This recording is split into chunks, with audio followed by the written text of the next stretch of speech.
Two Poor Bastards contains explicit content and drunken ramblings. Listener discretion is advised.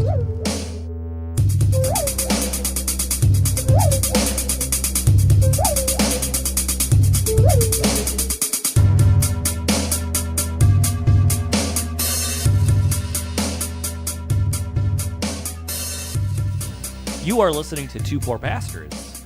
This is our second take segment on the movie Predator. This is Eric. This is Kyle. Let's get into this shit right away. So let me set you up the factuals before we get into our opinions, if you will, on the movie. So, released 86. It was directed by John McTiernan, written by Jim and John Thomas, starring the great Arnold Schwarzenegger, Carl Weathers, with Bill Dukes, Sonny Landham, Jesse Ventura, Shane Black, and Kevin Peter Hall in dual roles, no less, as the Predator and the helicopter pilot. It was made for around $17 million. It grossed $98 million in that time period, which is a giant shitload of money for its day. Let's see. The Predator monster itself was designed by Stan Winston, based off the suggestion from James Cameron. The story goes that they were doing a redesign because the first Predator monster was a pile of shit, and Jean-Claude Van Damme could not save it for anything. It was super top-heavy. They were shooting on the side of a hill no matter what they were doing, so they couldn't get... It looked really weird. And apparently, Jean-Claude was a whiny little bitch the whole time. I'm not surprised. That is the rumor on the street. He was a whiny little bitch. So Stan Winston went back to the drawing board on an airplane.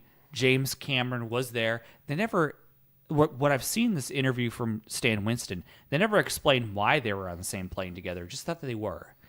And walks past, looks at the drawing that Stan was doing and goes, you know, I've never seen a monster with mandibles before. I think that would be really cool. Stan Winston was influenced by that, and history is made by another iconic movie monster, what have you.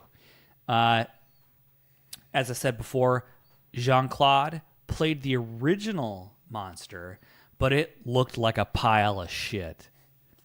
Straight up. I saw stills, and I'm like... It would have been the worst movie ever made. It would have, and forgettable if they would have went with that one. It would have been embarrassing. Like, I saw the red suit version of it. Yeah, it was really bad. It's bad news. So, give me your feelings, your dissertation. So, Predator is a very special movie to me. I feel like it is the ultimate action movie. It is the ultimate sci-fi movie, I guess you can say, too. More towards the action than sci-fi on this. I mean, of course, we have an alien in this movie, but I feel it's more geared towards the action movie sense. I think that Predator is a movie that is timeless as far as the way that it looks. I mean, you watch the movie back in 86, there isn't much for movies that looked as good as Predator, and that still holds up today. The movie looks great today. It could have been, it looks almost as if it could have been recently made as well. So that's what I mean by, like, timeless. Yeah. Something you'd still be able to enjoy, you know, years into the future and not think like, oh, this movie looks completely dated. Sure, you might say that about the invisibility effect that the Predator has, but I think that effect is really cool, and I like the way that it turned out and the way that it looks, and I just think that sets it more off into, like, its greatness level. Yeah, I agree.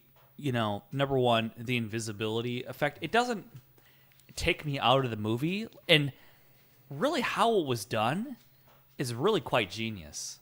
And I would think from a tech level, from like it's a light bending. It's not perfect camouflage, and it's never really meant to be. There is no perfect camouflage. Exactly. So I think as far as that technology goes and how it's represented on film, I think it's great. I honestly would not fuck with how it was represented at all.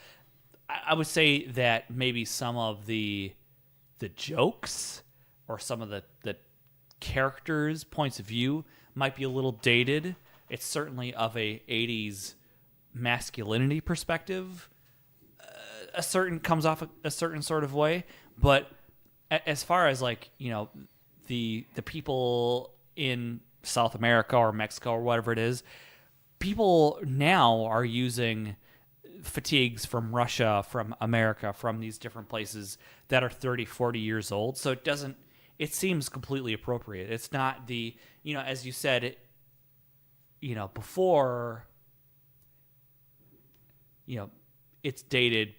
The only thing, like, they're not wearing pixelated camouflage. Yeah, the new stuff. The new stuff. That's really the only thing that really kind of, I think, or maybe how, but then again, like how big, no, there's no technology. It's mostly like guns. That's what they have. They have fucking guns. But there isn't like telephones shown. There's not really like, I think those style of helicopters, all those things are still in use today. Still in use. So it is a timeless. Now, granted, 100 years from now, it'll be very dated. But as far as like right now, contemporary, it seems like, other than the fact that all of those people have aged almost 30 years, it's a timeless movie. That's really the tell at this point. Definitely 30 years. Is it actually 30 years? What year did it come up? 86. What year is it now? Fuck. 32 years. God damn. And the thing is, like, that's the impressive. The thing about it is, like, if I think about something 32 years old, I would think of a movie that looks a lot crustier than that. Right. It shot very well. I would say that sometimes it is of its era as far as explosions go. They really like explosions in this movie, and I think that's kind of a particular 80s. I really like explosions in my movies. Well, so yes, but the way that they're shot is definitely in 80s, and the main reason why is that they're not enhanced by CGI. Well, here's the other thing. Compare it to another movie like Commando. Right. It's done much better than anything in that movie. Bill Duke and Arnold Schwarzenegger are both in that movie as well. You're right. As far as, and I don't know if because it's John McTiernan adding a certain flavor to it, but it definitely, its direction, how it stands out, it rises above the rest of like the cliche 80s action movies. There's no action cheese in this movie. It's all very gritty and what I think is very realistic as far as like action, explosions, that kind of thing. Of course, I don't think, aliens coming here to hunt us is realistic type Right. thing, which it may be. I don't know. Well, and just how like absolutely flawless that they are. Like they establish in the movie that they are the most elite military force imaginable. And the fact that they are, because they've, as you discover in the movie, that they've tried to bring other people in to this scenario and they've all died. So they are the most elite squad. I don't even know where I'm going with that point. They're an elite squad of killing machines. Killing machines. And this... it's almost too perfect. Like the first setup of the movie is that they're so perfect, so flawless, yet they have morals because they didn't take that one job because they're not assassins. They rescue people. Right? So they establish that they are the perfect military unit. And then they're hunted by the perfect predator. Other than that, because like, that one scene where they're in the drug cartel that's infiltrated by Russian, it's obviously there was some misdirection by Carl Weathers' character in this. Like that whole scene was like the most well orchestrated, like it's like they had 18 weeks to plan this assault on this compound, and it was so flawlessly executed. And of course, any excuse for Arnold to like flex his muscles, like when he picks up the back of that pickup That truck, yeah. and then puts the explosive in it, and then hurls it towards. Almost perfect, because Jesse Ventura bleeds.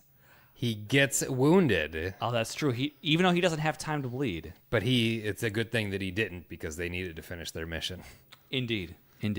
So, and then probably my favorite one-liner of the movie happens during this is when Arnold throws his knife and pins a guy to like a pillar and says, "Stick around." I gotta say the other thing about this movie is the one-liners are like so fucking on point. Just on point of any movie. Like, CIA got you pushing too many pencils. And obviously we have like the cliche, everyone knows it, get to the chopper. But everything, like, it seems like most of the people... That's the weakest one-liner of the entire movie, too. In the movie, certainly. In the cultural lexicon, everyone knows it, obviously. But in the movie, you're absolutely right. And every person seems to have their own little, like, verbal shtick.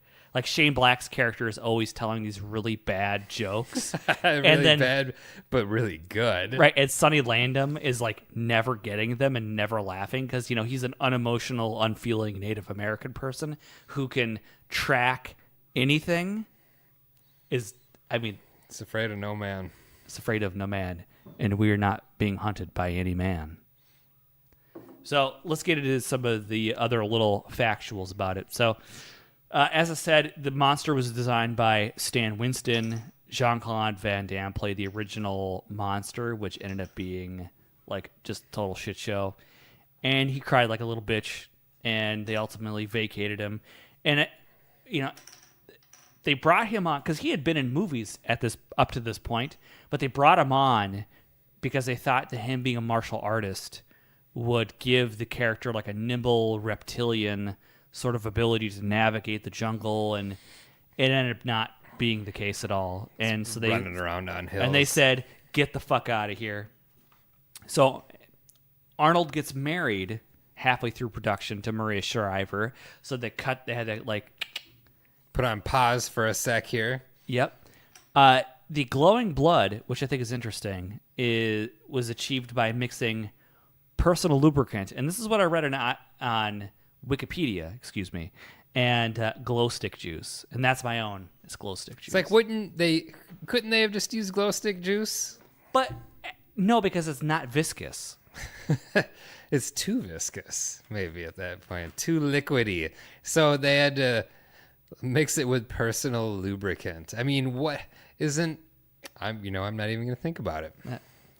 But covering other movies and digging into them, we know that the special effects world sometimes just takes whatever's given to them and makes use of condoms and KY in ways that are not intended. So Hellraiser, obviously. So the invisibility aspect was created where someone would wear a red suit in basically the form of the predator, and basically they chose red because it was the opposite spectrum of anything green. Then they would remove it with chroma key. Then they would repeat the shot in actually a wider aspect ratio with no actors. Then they would recombine the shots together, and that effect alone with a chroma key correction gave us that weird, like, sort of invisibility warping thing. That awesome, light bending. And it's not CGI. So let's talk about the fact that that's not a CGI effect. It's not quite a practical effect. I think I would still consider that practical because they're having someone in a suit do it, cut that out, adding in a real shot, and then doing it that way. So, and then, what they did is combine the shots together, and it gave us that weird effect, and I think it works really well. It is a very believable like light bending technology. Of course, it's not going to be perfect where, you'd be completely Hollow Man. But that's not. Yeah. That's not. But I don't think. I think in the world of like the Predator and like the jungle setting, that's perfect. You don't need something that grants you actually invisibility. You just need something that obscures you enough to be optical camouflage. Exactly. So the heat vision by the Predator, that was they didn't use infrared because true infrared you wouldn't see anything. In the shooting in the jungle, where everything is the ambient heat of the actual temperature. Yeah, if so it's 100 like degrees, 100 degrees there, and your body temperature is 98.6 degrees, just be like one giant red exactly thing. So they used Inframetrics thermo video scanner. So what that does is it gives a lot better detail from people and helicopters and things like that. There were some things that I was kind of like, so like a knife, or a gun. Sometimes they were cooler than the body temperature. The body temperature is always, the bodies are not, in a jungle, bodies are not that hot. 98.7 degrees really isn't that hot. A lizard's going to be the same thing. Scorpion's going to be I don't know. Arnold similar. had a pretty hot body. Especially in the jungle, so fuck you. Did you know that he lost 30 pounds during the filming of that movie?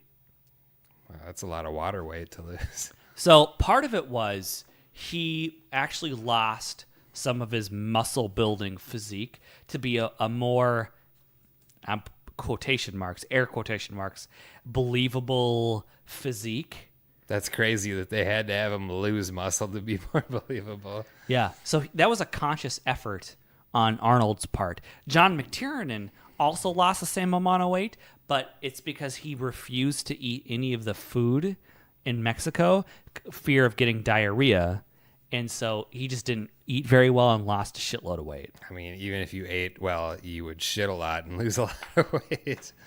I knew someone that when he traveled to Mexico, he said he would just dilute his system enough to eat and be fine, which is amazing that you can like get used to that. I have forged my stomach in the hottest fires of fast food hell that I'm sure I could eat anything and be fine. Here's the thing. Sure, there is that aspect, but what gives you Montezuma's revenge is not greasy food. It's the fucking critters and the shit that's in it. Okay, yeah, so don't drink the water. True, don't drink the water. The food is one thing, but the water may be another. Oh, fair enough. So, overall... Drink beer. I had a friend who had to go to work down by Tecate for like medical devices, and all he would do is drink Tecate, and he wouldn't eat when he was there. So all he would do is drink beer for food. Anyways. Predator. I think one of the things that stands out, it's, as you said, it's timeless. The one-liners, I think, are so fucking on point in this movie. Like, it's a movie that's like very serious. Like, it's a gritty movie, but it still has like a twinkle in its eye. Like, it has like there's charm a certain to it. Lightheartedness to some aspects of it. And I feel like in real life that's true. Like, I feel like, because you've heard about like mortician's humor or soldier's humor. Like, I feel like we get an insight into that amongst that elite group of people. They have like almost this cavalier attitude to what they're doing. That's kind of lighthearted, but you also get the sense that they're very serious and very dedicated to their group. And you saying that reminds me of something, and it's just like, and that thing is my life because I really hate it and it's awful, but yet I can be funny and have that going on for me. And that movie is much like my been known life. to have humor. I've witnessed it sometimes. Indeed. And then my other thought is the soundtrack. It's, especially of that time, it was really funky. And that tribal weird like tension, like it's one of those soundtracks that really adds to the movie. And what's funny about it is like, we talked about in another episode, Naked Lunch, about like how sometimes it's too jazz. and it goes off the deep end, where I don't feel like Predator 2 soundtrack ever really goes off the deep end. But when you actually, if you just pay attention to it, there's a lot of crazy shit going on. It fits perfectly, though. And it's like it adds the right level of creep factor. Yes. And tension to what's going on screen. Yeah, so this is done by Alan Silvestri. He does Predator 2. So, interesting as far as series goes, besides the writers, he's the only person that's went on to do the second Predator, or another entry into the Predator franchise, if you will. So I think, that soundtrack is crazy. The direction is great. The ensemble cast, like each one representing a certain aspect of masculinity, be it the lone wolf Native American tracker who can look off into the distance and could tell you that there was 12 men wearing size 12 and 13 boots carrying M16s with 3 grenades and 14 clips just by looking into the jungle. So let's talk about this character. Yes. So Sonny Landham plays Billy. He's the tracker. He's the giant Native American in this movie, and he's fucking huge. So he had a bodyguard during the filming of this movie, not to protect himself from outside forces. No, to protect everyone else from him. It's fucking crazy. And it's like, what was going on that he needed to be stopped from hurting other people? And he's a big motherfucker. Yeah. So that bodyguard had to be pretty fucking big to potentially subdue Sonny. So my best guess would be like steroids or cocaine or both, like roid rage and then all coked up. Or mental instability. Or I don't know. That could be it too. Because what I read was that he was in porn, but I don't know what else he was in. I don't know another movie he was in. And I didn't dig that far into Sonny Landham's career other than I know his name, and that's about as far as I got with it.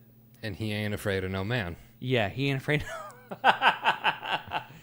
And the other aspect of it, and I think, part of the endearing thing about this movie is hearing the background shenanigans of actually filming the movie, of how Arnold would troll his castmates and how he would check the egos of other people. Apparently Jesse Ventura was out of control egomania because he was in wrestling at this time, in the height of that, and he was a Navy SEAL, so he thought he was the fucking bee's knees, he was better than everybody else. Our former governor here in Minnesota. Our former governor, of course. So the story goes that he would Arnold would make up stories about himself amongst the crew to get back to Jesse Ventura.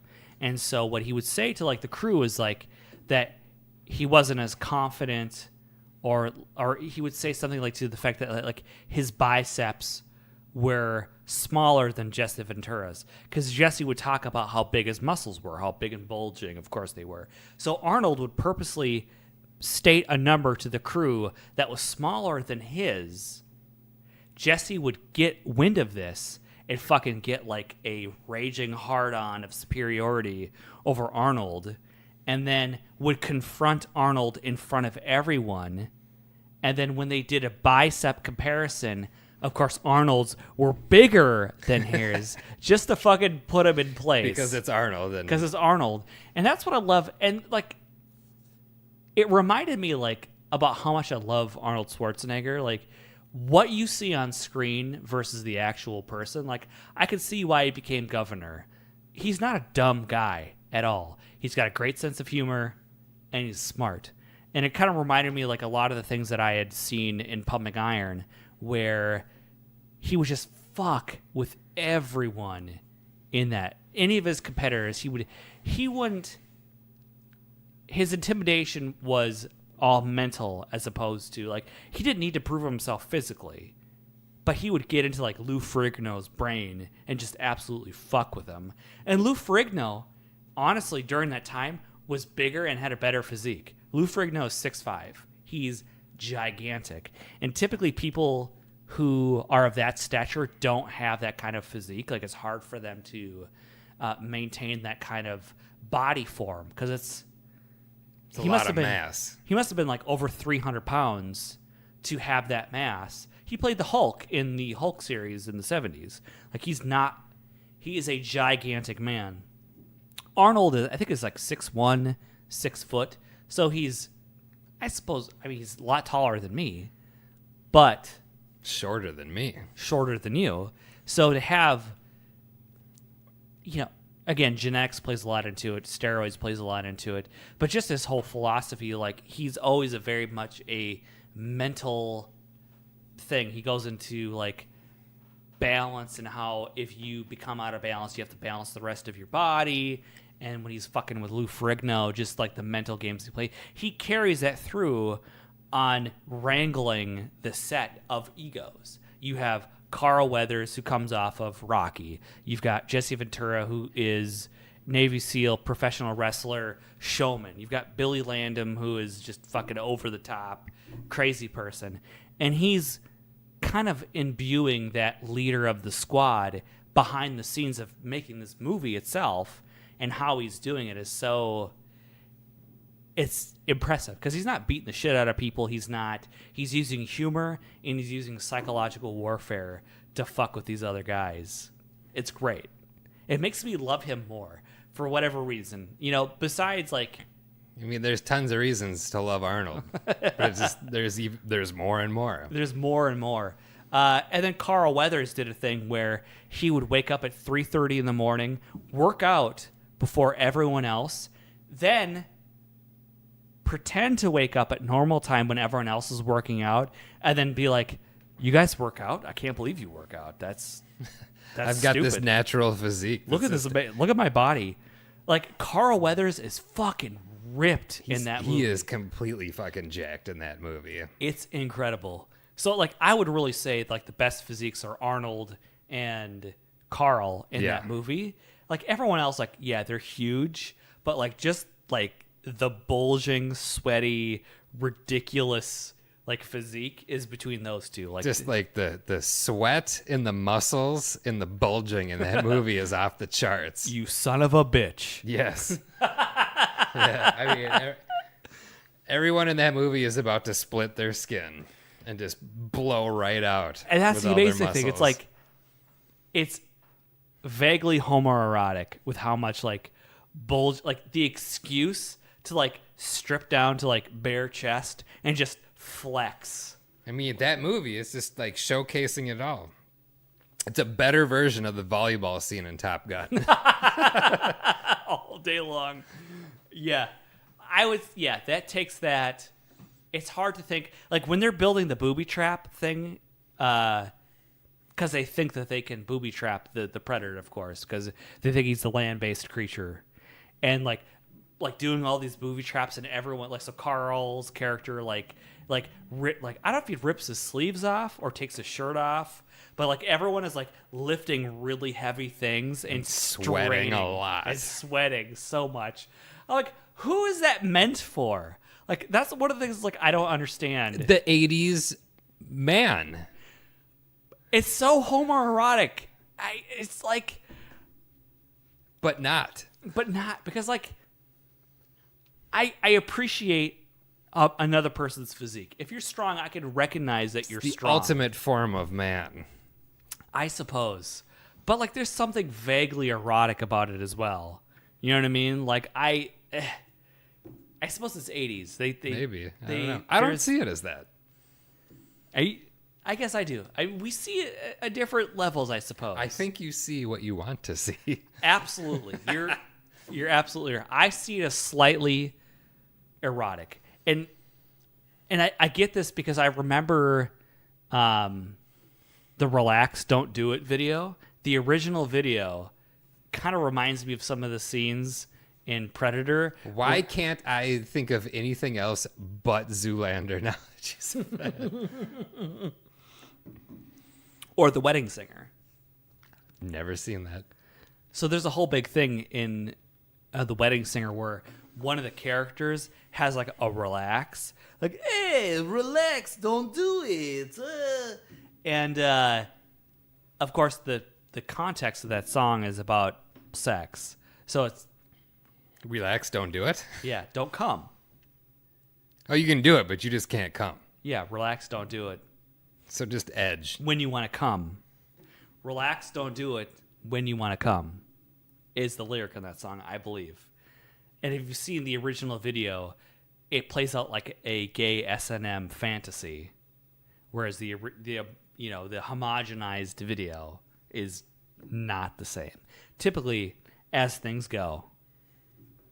All right, so what else do you have to add about The Predator than being one of the greatest timeless action sci-fi movies of all time? I'd like to talk about Shane Black's contribution to the movie. Boom. Thank you for that. So, Shane Black, on the movie, he's one of the characters in the team, kind of sort of played Ghost Rider on the movie as well. And if you're up on things, he is the writer and director of the new Predator movie that will be coming out soon. And also the writer-director of Kiss Kiss Bang Bang and The Nice Guys. Yes, and Die Hard. I love Kiss Kiss Bang Bang. I fucking love that movie. It's a great movie. That's another episode, though. Anyways, continue.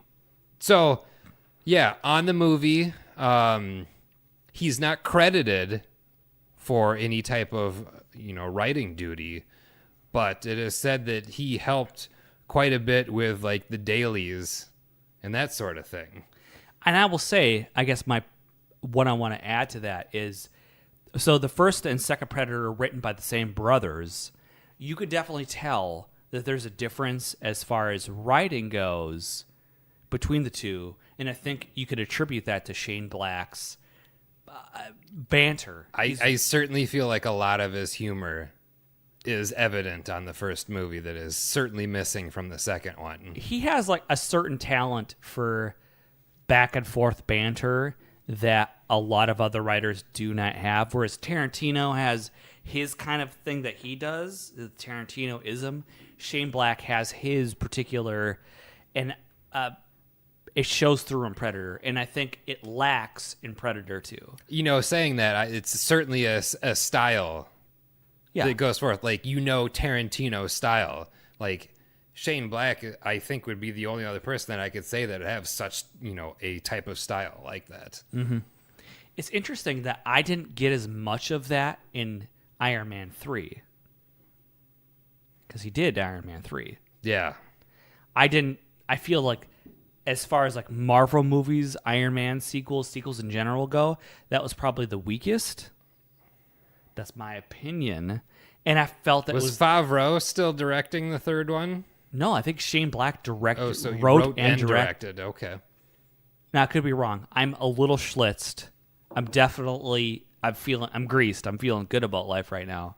But I do believe he wrote and directed Iron Man 3, and I feel it's the least Shane Black of anything he's done. And you know what? That's weird, because with the new Predator movie that's coming out, they're like, from the director of Iron Man 3, and it's like, really? Here's the director of all these other better movies. Way better movies. So why not say that? Why? I don't know. I think, like, if you're a movie nerd, a movie buff, maybe is a better way to describe it, you recognize Shane Black as a great writer and director, but they're not huge movies. Kiss Kiss Bang Bang was not a huge blockbuster. But you know what? That's the movie that revitalized Robert Downey Jr.'s career. Absolutely. It wasn't Iron Man, because it was this movie. It was before that. Absolutely. And I think the same thing with Val Kilmer. Yes. This is the first time that Val Kilmer, since Real Geniuses, did a comedic role. So Real Geniuses came out in like 1981, and Kiss Kiss Bang Bang came out in 2000 something or another? Yeah. So it had been at least 30 years since Val Kilmer had done a comedic role, and really 2005. 2005. And it really showed like, hey, Val Kilmer is not a total douchebag. Like, he's kind of funny. He could be an actor, and he could be, because that's like the thing. He did Real Genius and he did something else that were comedic. And I really like Val Kilmer in Real Geniuses. Oh, everybody fucking loves that movie. But he kind of turns into this douchebag in every other movie. And you kind of like... Well, he's supposed to be one of those people who's hard to work with. Allegedly, he's gotten better with age. Boy, I'd Allegedly. love to be on fucking site with Robert Downey Jr. being himself. At that point, just coming back into the game, and Val Kilmer being a douche, and those two working together. Apparently, they got along like a house fire. Like, they got along really, really well. There was a running joke that it was surprising that it took them that long to work together. Because for those that don't know, Robert Downey Jr. and Val Kilmer are 80s heartthrobs. Less than zero. Less than zero. And they had never really gotten along, talked to each other, done anything. And they really get along with each other, actually. They didn't do a Corey No, thing. no, that's like the saddest story in life, actually. Holy shit.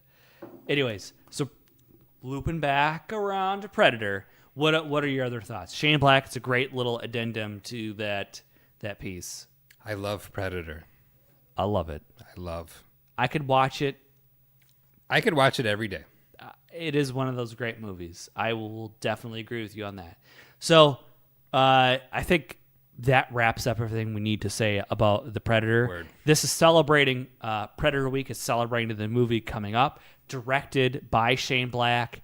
I hope that Olivia Munn and cast can carry it forward and do another classic.